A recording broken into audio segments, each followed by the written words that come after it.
Oh, Yeah, yeah. yeah. Well, Paul's a great guy. He's got a little bit of wheel derangement syndrome, but that's Wheel derangement syndrome. No, I was actually quite wide focused. I absolutely got some thoughts from him. Anyway, quite interesting. All right, so oh, yeah, he's moving. covered it all. And he's an expert on the city for sure. Oh, I know. Yep. Well, the thing is, we all have our different focuses on the city, and I always enjoy talking with Paul. All right. So thank you, Paul. And if you happen to be watching the show, thumbs up. I I can't say I watch yours every single day. Don't have time usually at lunchtime, but I do try. I do try to get to watch at least once a week. All right. I watched it on YouTube later in the day. Hey, yeah, I keep forgetting that. I should follow. I should follow him. I should just dig it out, follow him, and watch it on YouTube. You're right, absolutely right. Thank you for telling me that. I will. I will do that. Right. Then I can watch it at my leisure. Right. Yeah, you can do the stop and go and all that. The live, I used to listen to the live thing, but sometimes you're not like you can't turn it back or listen Yeah. to something you missed, Yeah. but you can when you watch it on YouTube. Oh, yeah. Yeah. Yeah. All right. Okay. So one thing. Okay. So good morning, Mike. Good morning, everybody. And okay. So moving into the first of the headlines. So Niagara Parks is going to discuss this Ferris wheel proposal at the Queen Victoria Park, and basically they're going to be the ones who make the decision. They've had the feedback from the now closed um, uh, public consultation, I think is the right word. And they've not yet made a concrete timeline for any decision, but they're going to be reviewing all the submissions and actively monitoring heavy public discourse correct surrounding the idea, right? So every time I keep saying no Ferris wheel on QVP, and every time you know um, every time Dave wants a bigger one, right? We know what's happening. Oh, by the way, you won't guess what my picture on my screen changes every day. You won't guess what the picture is today. No, I won't guess. It's the London Eye, the largest Ferris London wheel in the Eye. Okay. world. All right. Well, it was when it was built, the largest Ferris wheel in the world. Yeah, I don't know where Ferris wheels are these days. I don't know. The Chinese will probably put one that goes into outer space, but but anyway, there are requests for proposals for what's going to be the next attraction. The problem I have with this is they're always thinking that the next new attraction is going to bring more people. Now, a big, huge, visible Ferris wheel is one of those things that probably I can understand why they're trying to do that, because if they have a London Eye type enormous Ferris wheel, that is another drawing point, I guess, to come to Niagara Falls. Yeah. But Yeah. how come it seemed, but when we put this one up, what's going to be next? Well, I've got. You were talking about the. Making it bigger, making it in the middle of the River. river. Well, actually, don't make it in the middle of the river. Put it up. We build our own observation deck opposite the observation deck, and we have an observation. We have one on our observation deck, and they have one on their observation deck. How about that? I suppose.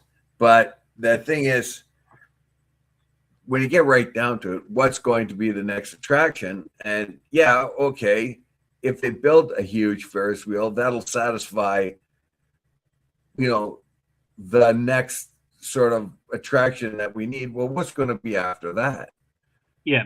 You know, there are good right now. We seem to have hit a zone where we can't really grow the industry very much. It is a constant supply of money for the city and the region, but it's sort of planed out. It's not growing, and some of our listeners have pretty much suggested why that was, because of huge costs. Yeah. Enormous part costs. of the problem here is that there is one perfect place you could build somewhere for people to come, somewhere for people to have fun, because it recently closed. That is Marineland, right? Make Canada's second Wonderland at Marineland. It's not going to be as big as the Marineland site, as the Wonderland site. Well, the problem was there was Canada Wonderland when that was proposed some years ago. Canada's Wonderland, their political pull was, hey, you're going to cut into our action. It's hard enough for us to keep this thing going without having competition just down the road. I really don't see that, because the people who are coming to Niagara Falls will be coming for Niagara Falls for a couple of different reasons. And going to a carnival like amusement park wouldn't be the main one. It would be coming to Niagara Falls. Yeah. But to have that as something that would enhance the experience, for sure. Well, but yeah, you need, like somebody said, a water park. Things that are simple where families can go. And we are not getting, as we said before, the tourism has planed out. And the reason why it has, I think, is because it's too damned expensive. Yeah, I agree. By the way, one thing you talked about Marineland and that, when I was driving a taxi around, I got a call one day to actually go down to Marineland. It was about 1 o'clock. No, I suppose it was about 12 o'clock. And do you know where the people wanted to go? Where? Canada's Wonderland. Right. That's a heck of a fare for you. So they'd spent the morning in Marineland, and they were heading to Wonderland for the afternoon. So you drove them all the way there? Yep. Oh yeah.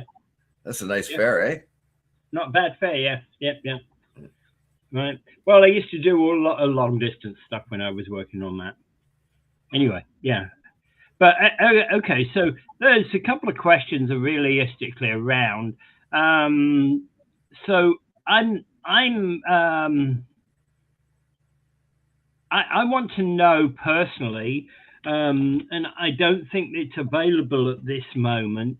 How are they going to score this? How are we going to know what the right criteria is for procurement of this, and what and how what is the budget,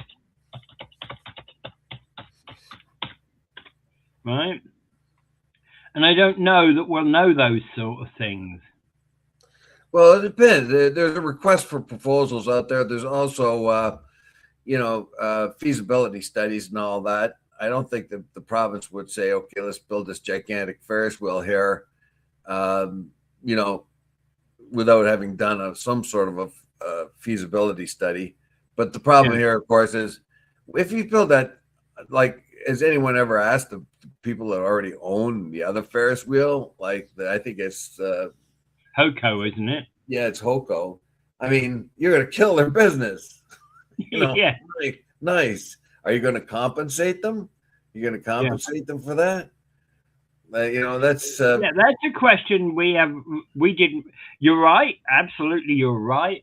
And that's a question we haven't actually talked about, the existing Ferris wheel, because if you've got one that's bigger, people who are into that sort of stuff are always going to go for the bigger one, aren't they?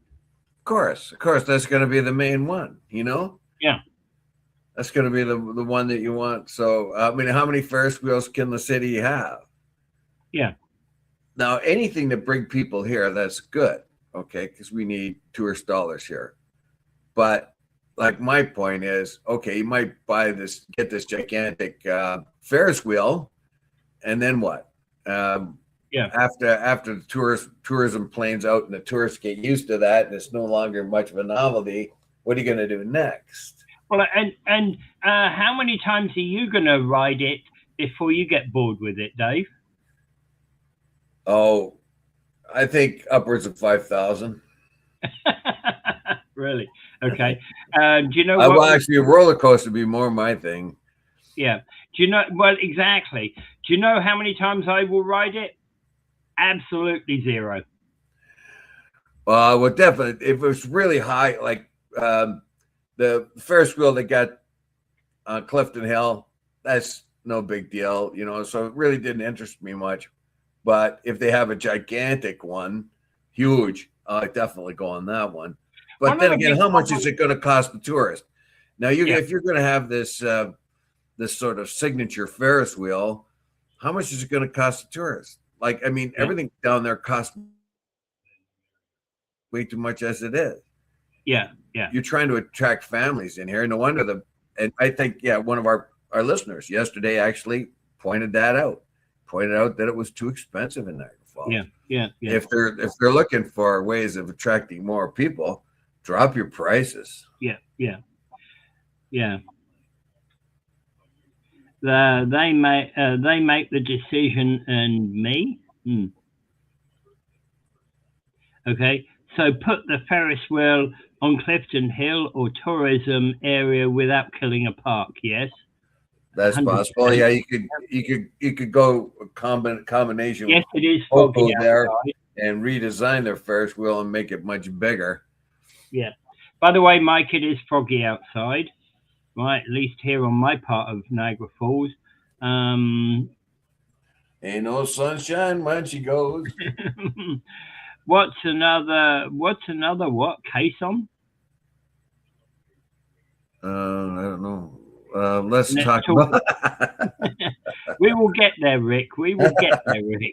somehow he gets into every conversation some way, somehow. Yeah. That's part of his thing, though, is he just is so outrageous that everybody has to talk about him all the time, and it's impossible not to talk about him. Yeah, and the thing is, there's a few characters in history in political history that have been like that. I mean, when Rob Ford was the mayor of Toronto, he was so controversial and so in the news every single day that it almost felt like when he died, it was because he was no longer on the news. Yeah, well, he was. I think a lot of the he had cancer. I know. I think a lot of the faux pas we were making is because he was sick. Yeah. Plus, all his friends backstabbed him, made films of him, and put him out.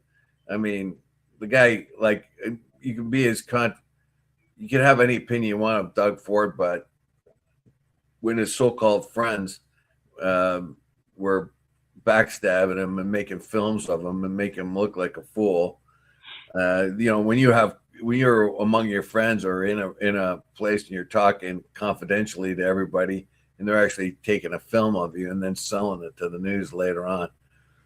That's not good. Yeah, it's not good. All right. Anyway, that's about Rob, and let's get back on with the show. All right. Yeah. So I don't know. I think to answer Rick's question, in order to reduce the amount of tourists we might have here, we could put a gigantic gold statue of Donald Trump right on Queen Victoria Park. That ought to chase a few people away. Okay, so is that going to be bigger than the Tesla one, or bigger than the Ferris wheel? Bigger than the Ferris wheel. Yeah, we'll get. Hey, you know what? That'll bring all the Trump cultists here, right? Okay. I mean, they say that like 20% of the U.S. electorate, Republicans, are Trump cultists. That means no matter what Trump says, doesn't matter what it says, right, left, upside down, backwards, it's right. So we could have a Trump cultist type. We could have a Trump. So cultist. What does he do? Is it like the Chinese cat, but we have a Trump statue that says "I am right"? I am right. I am right. As he keeps raising his arm, I am right. I am right. And then he goes, believe me, believe me. It's like a lot of us, Biden, Obama, because he's kind of possessed, you know, obsessed with those two Okay, guys. so does he have TOS and TBS? Right? Total Obama syndrome and total Biden syndrome. Yes, he does. He has them in spades. Everybody talks about Trump derangement syndrome, but he is like freaks out when it comes to anything about Obama or Biden. Well, if you noticed, people were criticizing the Republicans because all they could say is Obama did this or Biden did this and Biden did that. They kept coming up over and over and over again, and finally, people were saying, "Look, the guy's been in over a year, and all you can't shut up about Biden." So what's he do instead? He goes to his predecessor, of his first term, Obama. Now they're being obsessed with Obama. But Trump is making Niagara Falls great again. I mean, sorry. Dave Wheeler's making Niagara Falls great again. Yeah, they're going to big skull statue of me. Look, right. If I can, the Ferris wheel will make.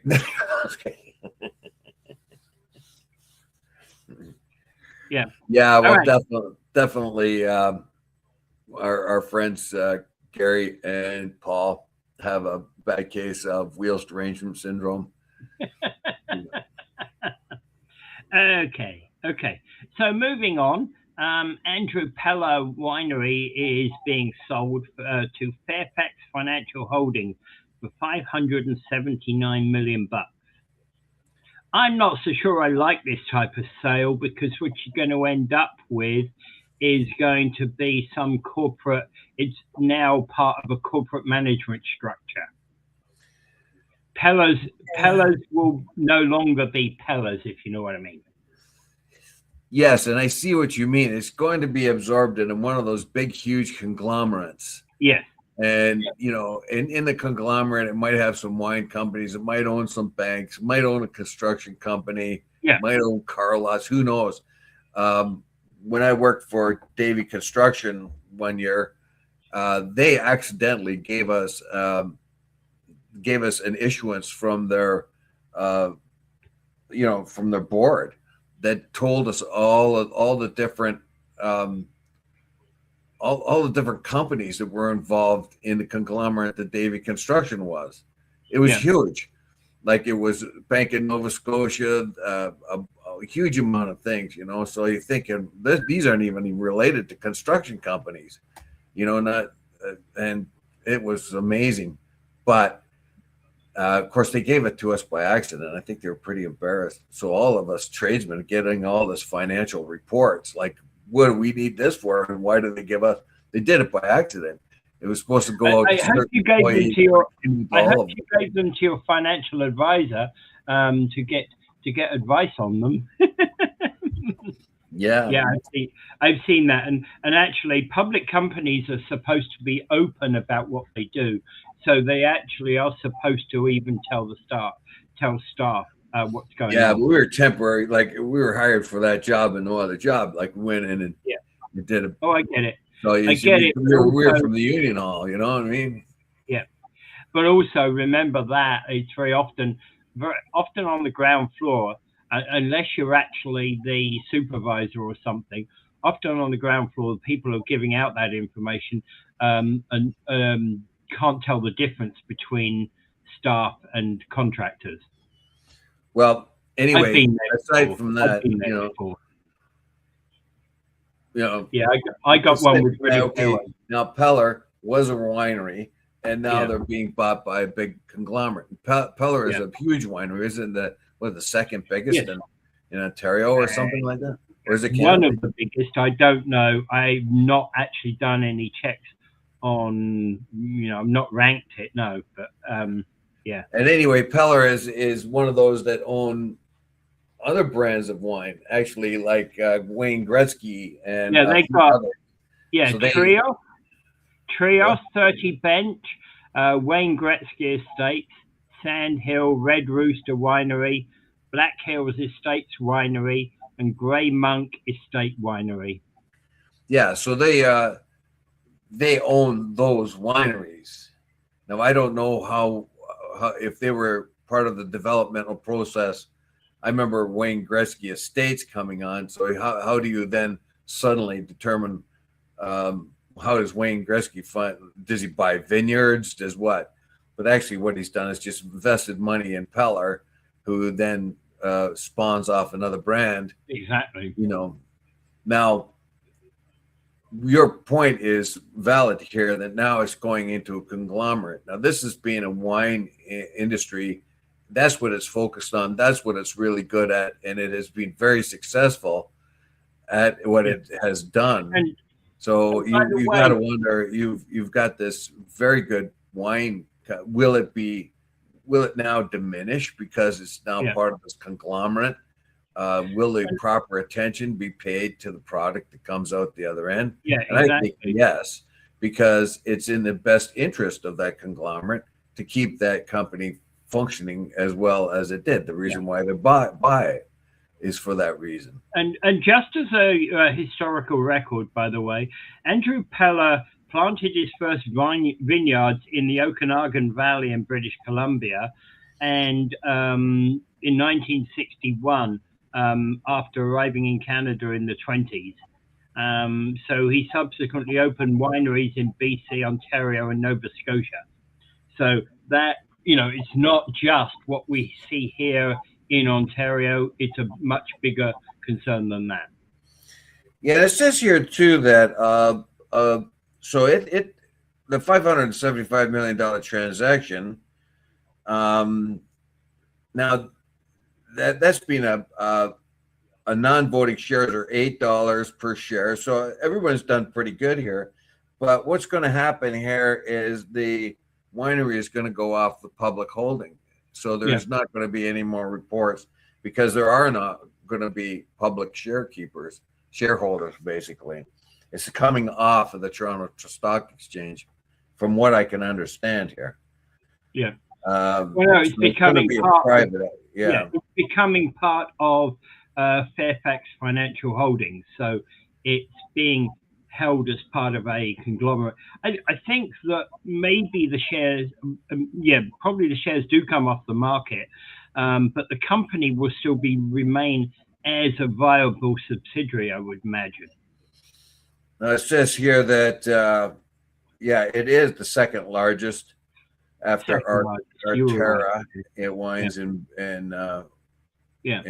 British Columbia, and the company has a strong 2025 $389.6 million revenue because of expansion into big. So there's another reason why Fairfax might be interested, because where are you selling the wine? Where wine is being sold is expanded into grocery stores and more corner stores and things like that. So wine sales have gone up.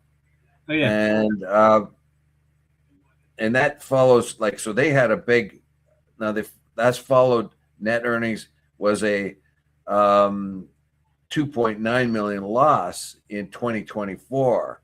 So they've come up probably still as a result of what was happening in COVID times. Anyway, so this is I don't know what else we could say about this, because I don't know a whole lot about wines and all that. But as long as the jobs keep coming, as long as the people are still getting, getting jobs. Here's Fairfax is a holding company, which through its subsidiary is engaged in property and casualty insurance and reinsurance. Its non-insurance portfolio includes Recipe Unlimited, Sleep Country Canada, Sporting Light Group, and Dexterra Group. Okay. Quite a variation there. Yeah. All right. Okay. So just to note that is happening to one of our local employers. Right. China, says Rick. Okay. The worst thing that ever happened was wine. Now the best fertile soil does not grow food. I understand your point there, Mike. And they are moving to France. I don't know. That was not Peller's. That was the actual winemaker at Chateau de Charmes is moving to Yes, France. she's moving back. She's been here 15 That years. doesn't I mean forget her that- name. I got it written down somewhere, but Yeah, yes, that doesn't mean Chateau de Charmes is moving to France. That was the winemaker was moving to France, right? that's right. Yeah. Yeah, we talk about these sort of things because, in fact, these are quite influential businesses within our local area here. Well, Right. what will happen coming now? Canadian wines are selling very well now because we were restricting Californian wines. Yeah. Now, this is good on a couple of different levels because it takes a while for people to sort of expand their wine knowledge, and if they've always been drinking California wines or something else, they just keep going to that. But Well, there a lot of Ontario wines are as good, maybe as even better than a lot of California wines. However, when the trade agreement finally kicks in, we'll be swamped with California wine again. Mm-hmm. Well, Will if it kicks in, right? well, it will eventually, even if we have to wait for another president. Yeah. Like the current fellow is all over the planet, pinballing all over the place. I mean, the bridge that he loved, the Gordie Howe Bridge, suddenly he doesn't even know it and says we owe him lots of money. Yeah. I mean, he's all over the planet. Nobody can make sense of what he's talking about. Like nobody can damage this coating with a knife, and then all of a sudden, vandals went in and damaged it with a knife. Okay. What Financial Post is talking about the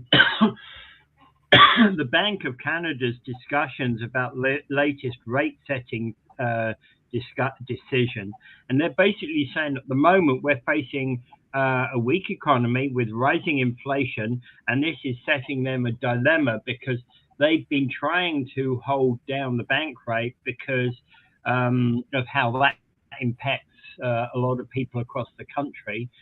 But I guess the warning signs are in that they may not be able to do that for much longer.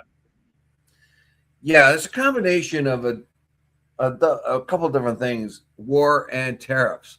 We may be able to ride out the uncertainty of tariffs, but if you add the war to it, that's a double combo. Exactly. So basically, if this war gets resolved, and I hope that it can, right now the thing that's holding it up, of course, is Netanyahu. And the confusion among the Americans, like they said, that Hezbollah thing was never part of the original treaty, but when the Pakistanis or anyone else was involved, showed their copy of the treaty, it was part of it. Yeah. Americans weren't paying attention to it or whatever. Yeah, So and anyway, Iran was the ones who were insisting upon that because Iran said right from the outset, we will not have a peace that doesn't involve Israel stopping its hostilities in its local area. In both Lebanon and Gaza. So what happens is the Americans who can't seem to face up to the Israelis keep saying, it was Hezbollah's fault, that they're the ones that started it again and all that. Well, they're not the ones that marched into northern Israel. Israel marched into southern Lebanon and displaced 1.1 million people and knock over their homes so they can't come back and live in them. Yeah. Seriously, like you're going to knock. What was the purpose of destroying everyone's homes with bulldozers if you don't have to stay there? But anyway, aside from that, let's get back to So the war is one of those things, and we can see that that's going to be a difficult thing to solve. But once it's solved and the oil starts coming back out of the fertilizer and all that comes out of the Gulf, that might be one of the things that will take a lot of the pressure off of the Canadian economy. And And of course, the tariff thing is the other thing. And it's not just because it's tariff, it's because the uncertainty of the tariff. Yes. Yeah. So those are the things that are. That's always been the problem with the tariffs. So right from the outset, it wasn't that we're going to set it at 15.2% and stay there. It was that this week it's 15%, next week it's 25%, the following week it's 5%. Yeah, right now though the Canadian interest rate is very low compared to the United States. It's like a full point, I think, difference. I think what are we? Canada's like 2.25 or 2.5. Well, I'm expecting, and the United States is 3.25 to 3.5. Yeah, I think we're going to see a quarter point rise. I don't think it's going to be a full point. No, a quarter point. Yes, but that may even depend on whether or not there's confidence this war will end soon. It seems like I know. It seems like there's this desire to get it done, but there are hitches along the way. The Iranians have the Houthis to worry about, and the U.S. has Israel to worry about. Each side saying that the other has to behave itself, and the United States really signed on to a deal where they included Hezbollah and southern Lebanon and what Israel is doing there. And they probably have found that regrettable because a couple of times they've tried to get out of it. They've tried to say early on, I mean, even Vance early on tried to say that, there was been a mistake. Somehow they think that Lebanon's involved, it was written into this. Later on, he was proven wrong because it was written in and they did sign on to that. So that's going to be, but, to bring it back down to point, Canada will, unfortunately, and so will the rest of the world, have to be dependent on when and where this war is going to conclude. And that will take some pressure off. And the remaining pressure is the tariffs and the uncertainty that brings. And we found, of course, they're thumping their chests. So we don't need the agreement anymore. We don't want it. And yet the Congress and the Senate have both supported it vehemently with symbolic votes that insist that Canada and the way I'm looking at a new trade deal. Yeah, the way I'm looking at this and the way I read this Financial Post article is that maybe we won't see a rate rise in we hope it's too late for June.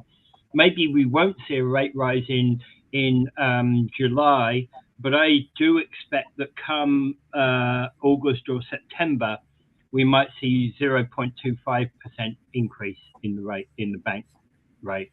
Possibly, but it still depends on everything. If, for instance, we get a deal with a trade deal with the U.S. and it looks good, even if it doesn't look all that great, at least the uncertainty part of the equation is eliminated, and that was one of the big problems with the Canadian economy, and in many ways, other economies in the world, is the uncertainty of whatever kind of trade deal they will come up with. Absolutely. In U.S. Yeah. Remember, Canada is the only one aside from China, and it's funny how they say this. Reacted negatively to the tariffs. Well, of course we're going to act negatively to the tariffs, right? The other countries like Europe decided to bow down, and we're not going to bow down. So a bad, no deal is better than a bad deal. I think Trump hates the fact that we're standing up to him, but on the other hand, I think he admires it. In another fact, we're not going to call him daddy. Okay, so moving on. Niagara Falls is struggling, being overburdened as a host for evacuees, and we're not talking about refugees here. We're talking about at the moment, Niagara Falls is accommodating a disproportionate number of displaced Indigenous residents from Northern Ontario and Manitoba due to the severe water, sewage, and wildfire crisis that has been happening in that area. Yeah, it seems that once the federal government discovered there was lots of hotel rooms in Niagara Falls, that's a perfect place to dump people. They have to, that need places to stay. Like we got the article talks about the Roxham Road people. We had them for many years here, 5,000 of them. At one point, 5% of our population was refugees, and they were costing the city a lot of money because you need medical, you need food, you need police, you need fire departments, everything. All the services of Niagara Falls were strained because of this influx of people that didn't make money. They just absorbed. And the other thing about that is that if 5,000 or if about 3,000 rooms are being rented out from hotels, that's 3,000 rooms that were not making money in the general Niagara economy at the rate those 3,000 rooms would have made money in the general economy, as tourist rooms. And yeah, it didn't bring in money; it would consume taxpayer money. So if you think of the Roxham Road, they're in hotel rooms. They're in hotel rooms, and they get fed all day long. So this is all the taxpayer is paying for the hotel rooms. The taxpayer is paying for the food that is paid out every day. I think they have. I think it was almost buffet, right? So they have all kinds of food, and then a lot of the people are not used to the cold temperature, so they keep pushing the temperatures up on their thermostat, which cost a lot more money because they're more heat. They're making their places 80 degrees instead of 70. All manner of things, and then they have to be clothed and all that. But it was a strain on the city, and they're pointing that out to the government. We want to play our part, but how come we're playing the whole part? Basically, that's what they're saying. Yeah. And now with the other thing from Northern Ontario, it's pretty much the same thing. We have a lot of people here, and we're trying to do our part, but how come it's always us? Yeah. And at the moment, basically, there's 1,100 to 1,700 Indigenous, so that looks to be about 5 to 1,200 hotel rooms being used. And yes, while the hotels are being paid, again, it doesn't necessarily bring additional money into the city, does it? Well, it's taxpayer money that's coming into the city. So yeah, the money's coming into the city, but it's not like new money. It's not generated by tourism. But it doesn't add to the tourist hub, the tourist money. Sure, because these people are here for several months, and how many rides or how many attractions are they going to go, even if they can afford them? None. So that's that's a problem. Now, no one has any problem with playing our part, helping out, but Ken Todd in this particular article has pointed that out when his general report back to council about the unhoused people. He points this out. He even points out that a lot of the Indigenous people that are wandering around are mistakenly thought to be homeless because for some reason, I don't know why, but they were thought to be homeless, but they're actually Indigenous people that are being taken care of by the Ontario government or federal government, when because they're the places where they live, there's the sewer and the water and flooding and all that other stuff. At one time, and a little while before that, it was the fires, the fires, remember? We had to take on Indigenous people because of the fires. So they were here for a couple of months because of that. So basically what we're saying is, how come we shoulder more than we should? Yeah. All right, yeah, and I get it, and especially since these rooms are not adding to the overall. Well, I suppose they are adding somewhat to that, but not as much as a tourist would to the overall wealth of the city. Yeah, because a tourist comes into town and they Yeah, spend money in restaurants and they spend money, that kind of thing. And these are yeah, hotel rooms that are taken up by that. Yeah, and no one is saying that we shouldn't play our part, but why? How come we play a disproportionate part?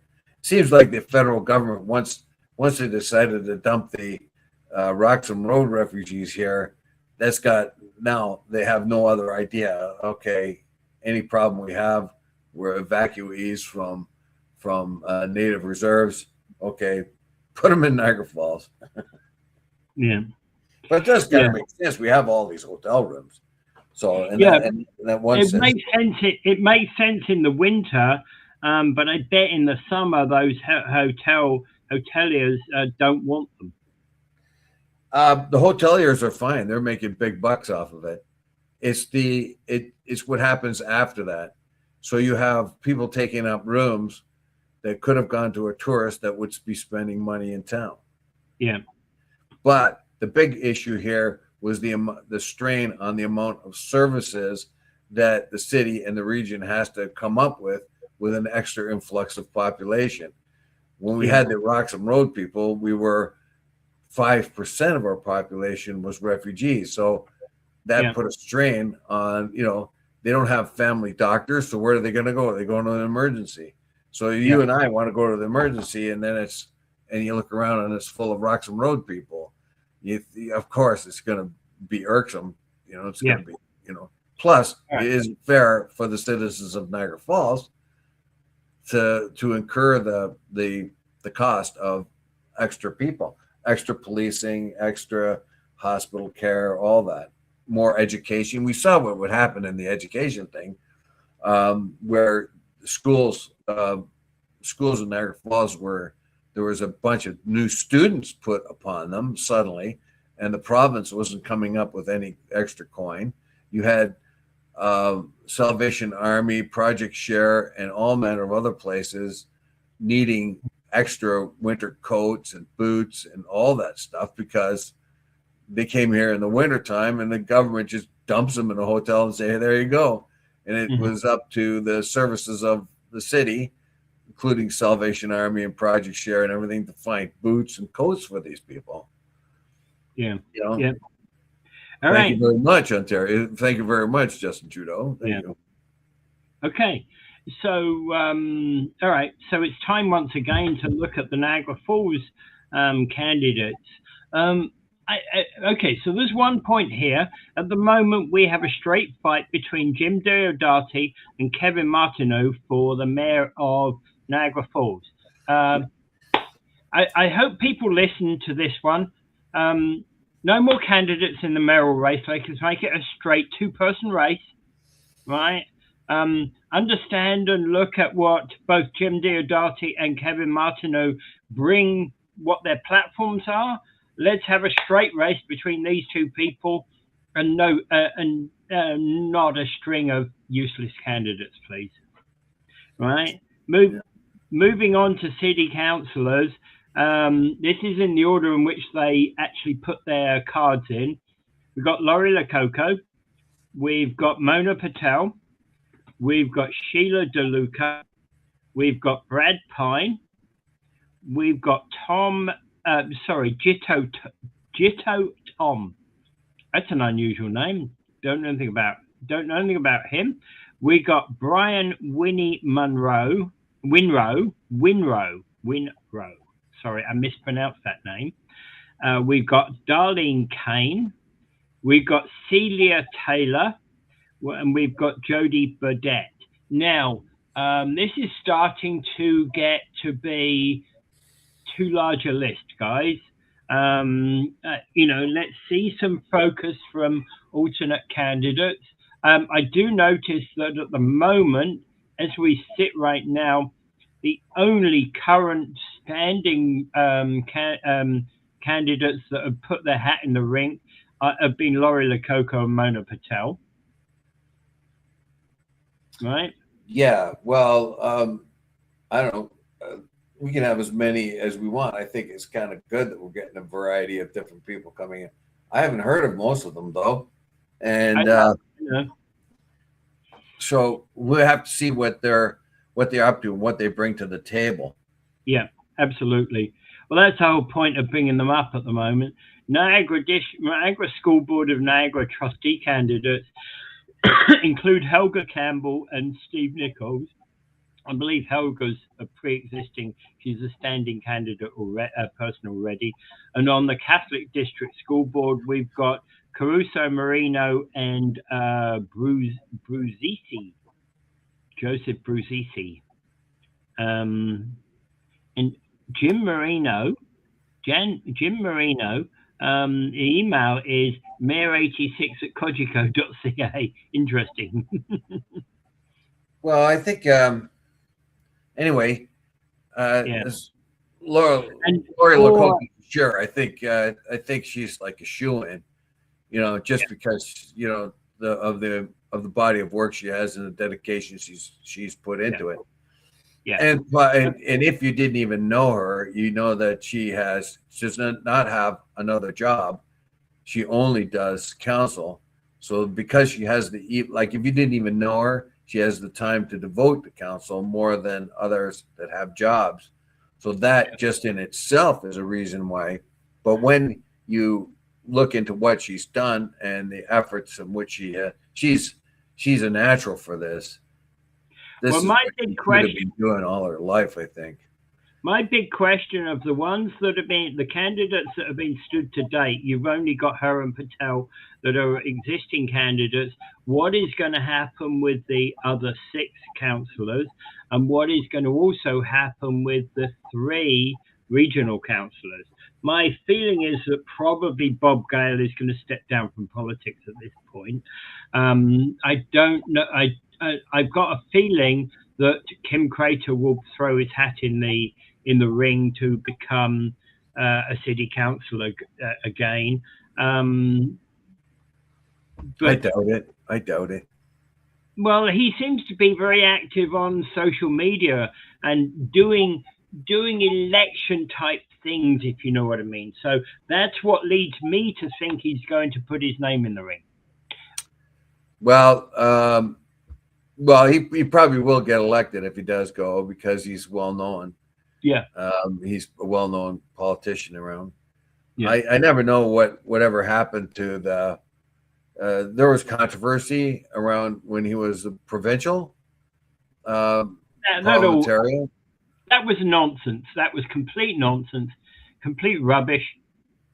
Well, I would like to, I tend to believe you, but still, there was no answers done, and he was kind of like forced to step aside, which is, I don't know, I didn't like that one bit, but anyway, like it didn't really didn't measure up to what anybody knows about the guy.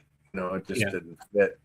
So anyway, that would, I don't think anybody will hold that against him. Maybe have a few, particularly with all the stuff on. Anyway, aside from that, I don't know. I think the more the merrier, but they have to come out with a platform. I don't think Jim Diodati is very safe where he is. As I say, I don't want people standing just because, oh, that's a nice idea. I want you standing if you have a platform that is serious about changing Niagara Falls. I think just about everybody does. You're not going to get the person that says, well, I'm going to go into city council. To maintain the status quo. Even if that's what happens once after they get in, but nobody's going to say, "Oh, I'm going to come here to maintain the status quo." They all have ideas. And remember, I remember a couple of elections ago, the big thing was homeless. The homeless people. Everybody had a huge plan about what's going to happen to the homeless or the unhoused people. Every candidate had a really good idea. This is what we got to do. This is what we got to do. This is what we got to do. Everybody had confidence in that. and yet We've it still didn't got a work. problem. Yeah, it didn't work. No, Yeah. nothing happened of it. And Yeah. Oh yeah, absolutely. All right. Okay. So moving on. The Niagara Regional Police budget is the next thing that's up, and that is something that I think should be of grave concern to us all. yes. Well, they're already saying, you know what, we got 11% increase this year. That's a lot. But don't complain because it's going to be even more next year. What are you going to do about it? Yeah. It's going to be 15% next year. Now that might be on a high level. Yeah, exactly. Maybe on a high level. It may be the way in which they're going to get what they want by coming in really high and scaring everybody with this high number, and then settling for 10 or 12%, and that kind of thing. But what's happening with the police is their incredible need. The police have incredible need. They have more and more money. They need money for this and that. I don't know how much of it is legacy, how much of it's being paid off in pensions and benefits and all that, but they seem never to have enough. Yeah. They need new technology. They need new guns. One of the things there is arms, like on the list. They need new arms. I noticed finally that the NRP were driving smaller cars for the first time. I saw that. I have never seen them drive a sort of a practical car. It's always been these huge SUVs, but I've noticed that they've started to utilize smaller cars for, you know what I mean? So I still think the majority of them are these SUVs, and they're wrongly sized. Yes, they are also a waste of gas. They're also not a waste of gas, but they're also expensive on gas, is what I meant to say. Because they're much larger engines, and the Niagara Regional Police are not the ones who are doing the chasing on the highways. That's an OPP job. They could, though. They could be doing some chasing, but how much do you need for that? Cars that you need. Sometimes you need an interceptor. You probably need powerful, but most of the time you don't. Most of the time, when somebody blows through a stop sign or something like that, a small car could chase them. I remember one of the speed traps in and around London.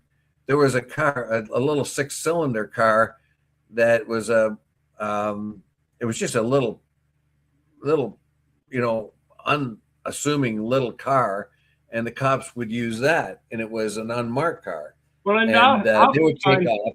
Now they did that. That was not a big engine or something. It was just like a little ordinary everyday family car, so even a small car, and they would take off in this and they would arrest or pull over the guy that was going too fast. But you don't need 90% of the time. As soon as that flashes up with a flashing light, people pay attention and stop, don't they? Sure. If they take off, then they just radio ahead, But most people see the flashing lights and they slow down. Yeah. And I don't think they need the kind of cars they have. Like when I see them parked in places where speed traps are, why do you need a gigantic SUV? All you need is a smaller car. You can get away with a Toyota Corolla. You know what I mean? And then you just take off and put on your lights and bring it. Why do you need this sort of tank? You don't need the tank, right? You're absolutely right about that. But again, I also have to question is why do we not have body cams? Right. Well, that's one of the holdback forces without body cams. Well, one of the reasons why. Okay, go ahead. Yeah, I get it. What you're about to say. It's one of the reasons why the budget is so high. That's what that's their excuse not to get the body cams. Is we're already too expensive. So that's one thing we can cut out. Yeah, That's the one thing I think the average citizen would like to have. yeah. You know, I mean, cops make mistakes. Let's say they're, cops make mistakes. You know, if they had a body cam, you could determine what kind of mistake they may have made, or if there's abuses of power, anything of that kind. I think that's a safety feature that most people should have. But if you ever notice, if you ever watch on YouTube the adventures in Copland in the United States, when the cops start to get into a little bit of trouble, they start clicking off their body cam. They start turning it off. Well, actually, that shouldn't be permitted. That clicking off the body cam shouldn't be permitted. I saw The other thing they do is they cover it up with their hand so you can't see it or hear it. Yeah. Well, one of the things I saw was actually a police chase after a vehicle shot. Well, it didn't really shoot through it didn't shoot through a red light. It was on a green, but it went. The cop was turning left on a highway, and basically this car shot through at a high rate of speed. And then the cop chased after him. However, the way that the cop did the stop was the evidence that they got from the car cam, not the body cam from the cop, but the car cam from the car, spoke a million miles about what had happened. It was a stop that was a bad stop. It wasn't about whether the person was speeding. That was undoubted. There was no doubt that they were speeding. Everything the cop did once they stopped him was wrong. Well, there you go. So yeah, but they're going to always lean on that. They're going to say, well, if you want the body cam, it's going to cost you even more. I'm not so sure there's enough people that can look at a police budget and pare it down. I think that's going to take experts. You're almost going to have to find other retired police force people who are experts at police budgets to come in and have another look at your budget. Because what are we going to do as a politician? The police are going to dump this on you. Say, we need this because of public safety. And you're going to look at it and say, oh, man, I don't know what I'm looking at here. Yeah. And again, whilst I have some knowledge about looking at public service, municipal budgets, I can't even, I can't even think about what I would need to do in order to actually look at the police budget. Yeah, and they're kind of like, so what are you going to do? Like as I just said, like if you're a politician or even me who says, okay, that police budget's outrageous, that's huge on the taxpayer, and they just got 11% increase. And then I look at it, well, how many bullets do they really need? Or like I bring up the car because that's the thing I see, and I can understand. There's no way that every cop in town needs one of those tanks to drive in. Yeah, right. And how many cars? I don't know what kind of wages or what kind of legacy they may have. What kind of how many cars do they replace each year? A lot of this sort of stuff is to go through a police budget. If you say cut, oh, you're anti-police, you're whatever, but you're not necessarily anti-police. You basically just want the policing police to spend their money in the most appropriate way possible. Yeah, you know that the police are going to try to get as much as they possibly can. Obviously, that's their job, is to get as much as they possibly can from the taxpayer to make their I don't know. They used to sit on wooden chairs. Now I get big, comfy, cushiony chairs. Each chair costs $400 in the office. You know what I mean? What about the desks? Right? What about the computers? Could they go with cheaper, less expensive servers, et cetera, et cetera? We don't know what we're looking at. That's why you're going to have outside eyes. I could look at that. I don't think the average politician when reviewing the budget, can really really do a fair job at paring down the budget and everything that's in it. I could look at the IT stuff, of course, because I came from that industry. But but I get what you were saying. Yeah. All right. Yeah. So that's going to be something that's coming up. And hey, presto, we're now at 8 o'clock. I've got a whole bunch of I've got a whole bunch of comments, mainly from Ricky. Right, just like being in jail 3 months and allows pay daily. I guess he's talking about the people in I'm vote for Dave. Thank you, Rick. Thank you. And it won't go to my head, believe me, even though I've already got my gold statue all planned. Yeah. All right. I heard Trump endorses Dave. I think we should change that more to adores Dave. I think definitely.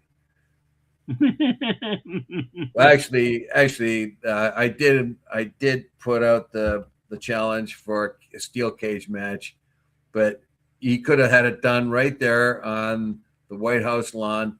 But no. No, I think it should be at QVP. What's that? I think your cage match should be at QVP. It would be much better. A cage match at QVP would be much bigger than the Ferris wheel. Weekly cage match at QVP. QVP. What is QBB? Queen Victoria Park. VP. Okay. QVP. Okay. QVP. Yeah. Well, yeah, we could do it there. Like, I think the finale would be me throwing Trump over the falls. That'd be perfect. Yeah. Anyway, actually, very, very quickly, if I may, Gary brings up a point that basically the body cams, if we bought them 18 months ago, would of course be a lot cheaper than they are now. Yeah, of course they keep doing it, and of course, thank you, I Wilkins News, for that. And I think probably that would be like, yeah, you definitely need the body cams, but they're going to put that as a budget surplus, even though that seems to be a safe thing, trying to make the city safer. Well, to make the citizens safer, those body cams should be on, and they should be more of a priority rather than an extra. Yeah. Anyway, so get rid of the police chief's fancy car and buy some body cameras. Anyway, we're coming to an end, and I will bring up Gaza again. As we can see, the UN, they're not only just going after Gaza, they're going after the IDF. The IDF in the West Bank, Gaza, and southern Lebanon are acting like a bunch of gangsters. They are, they're killing people. They've the IDF, along with the settler movements, burned down olive orchards that hundreds of years old that the Palestinians have been using for hundreds of years to make their money. And the settler groups are going in with the IDF. There is no law. There is no law for the Palestinians. There is law for the Israelis, but none for the Palestinians. If a Palestinian gets hurt, even in a car accident, they won't let him go to the hospital. They kind of hold them up at staging areas. If you've ever seen what it's like to go through the West Bank, the IDF soldiers bring their garbage and throw it on the streets of the Palestinian villages and stuff like that. They want to make it so terrible to live in. They want to get, make them move, force them out. And anyway, what's happening in Gaza now, you still cannot get one journalist in there, not one international journalist. What does that tell you? And Trump, it really it's just starting to get the spine to face up to Netanyahu. He has been the best recipient. He's got the most money and more support from the Zionists so far, but even he can't go too far with that. This is how strong the AIPAC and Israeli lobby are controlling the government. They control Trump. They control his finances. Trump had to use AIPAC and Israeli money to get rid of Thomas Massey. $35 million it cost them. Mhm. So there's a long way to go here, but the United States has got to find the backbone to get rid of Israeli influence in the United States. Okay. A country of 9 million people are slapping around the president of the United States, for crying out loud. Yeah. You know what I mean? And finally, Trump is getting a bit of a backbone, but I don't know how long that's going to last. Biden took more money from AIPAC than anyone. Yeah, I don't know that it will last. To be quite honest, that's my thought. But anyway, go on. Anyway, pray for peace, everyone. Without further ado, I bid you adieu. Right. Bye.